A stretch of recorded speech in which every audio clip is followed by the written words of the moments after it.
Hey YouTube, it's Dimitri, and I hadn't posted a video of my tank in quite a while, so I figured I would take a video and show you what's been going on. Obviously, a lot has changed in the past 6 months, and it hasn't all been for the good, and it all hasn't been bad at the same time. As you can see, obviously, my aquascape has completely changed. The tank has also moved slightly, and there's a new light on the tank. So I wasn't having the best luck with my radions. I was running into a lot of issues where I was having shadowing on my SPS, and you could see clearly like big streaks of it where, dying out where light wasn't getting to it. And I thought about doing a T5 retrofit, but that kind of just takes away from the whole I think I like the tank to look as good on the inside as I do on the outside. So I didn't want to have a bunch of T5 bulbs hanging with wires and everywhere. And I'm sure I could have, made something that would have looked good, but I don't think I really would have been happy with it. So a local reefer in my group had for sale this wonderful looking Geisman infinity fixture, and I ended up getting it for basically nothing. I traded a jawbreaker that had some nice color in it and one of my radions. So it's a Geisman Infinity, double-ended metal halide, 250 watt, and 4 T5s.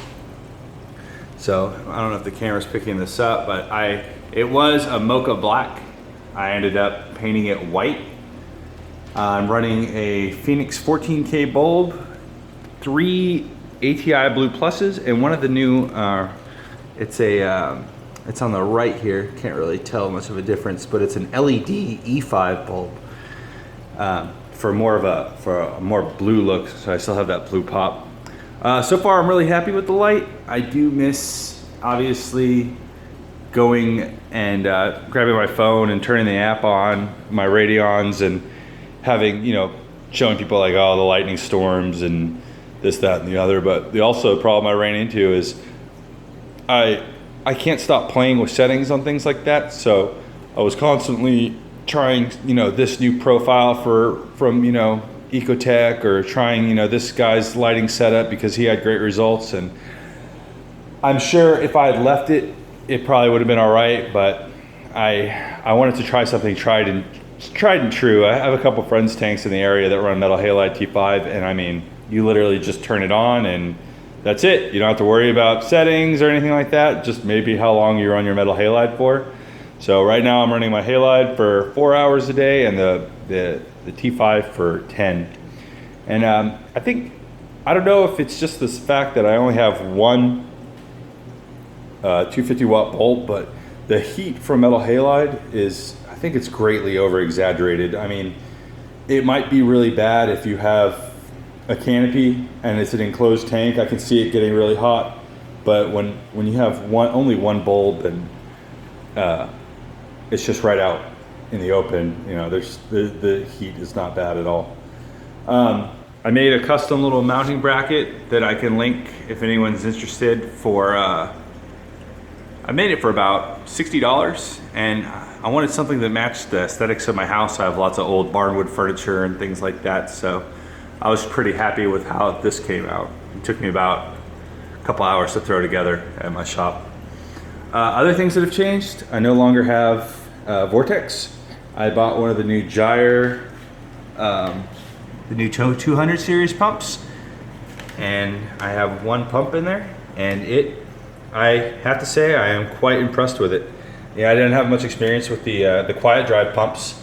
I just had I had 2 MP10s and 1 MP40, and man, I had to crank those MP10s up way high to get flow, moving all the way around the tank, and they were quite noisy. You could hear them rattling from across the room, especially with my house being hardwood. Sound carries really, really bad. So the tank went through a couple iterations on the inside. I found that with my old aquascape, wanting to do more SPS, that I had really limited myself with the amount of placement and stuff I could. Like, the rock structure looked great, but after seeing some of my SPS grow out, I realized, I said, I'm blocking half of the viewing space on the rock because, the depth that I gave it. And realistically, I don't have any. I had like 4 or 5 pieces on each rock, and they were encrusting into each other. And I said, oh, I don't have any more room for SPS. So I ended up ordering some Tonga shelf rock from Bulk Reef Supply, or Pukani shelf, or whatever it is. And I made this whole aquascape, and I set it all up and everything, and I was really happy with it. And you know, I put half of it in my tank for a while, and I just kind of looked at it, and I said, you know what, I've done the same thing again. I made this big shelf with everything loaded on top and nothing below it. So it was really top loaded heavy, and you know, I just looked at it and he said, you know what, I'm not happy with this, and if I have to look at this every day, I want it the way I want it to be. So I ended up selling tons of frags and buying some more Marco rock. I brought, I think, 50 pounds of Key Largo and then 20 pounds of flat cuts. And this time around, I sat in front of my tank and I loaded up a bunch of pictures of aquascapes that I really liked. I really liked the heavy loaded one big structure on one side and then a smaller structure to the other side of it. I wanted to have an emphasis on this clam that I have, just so that it would be nice front and center in the tank, and the camera doesn't do it any justice. It's absolutely gorgeous. But I sat around, and for over the course of a weekend, I kind of pieced together this structure, and this is kind of what I came with. There's lots of caves and stuff, as you can see, my wrasse darting in and out.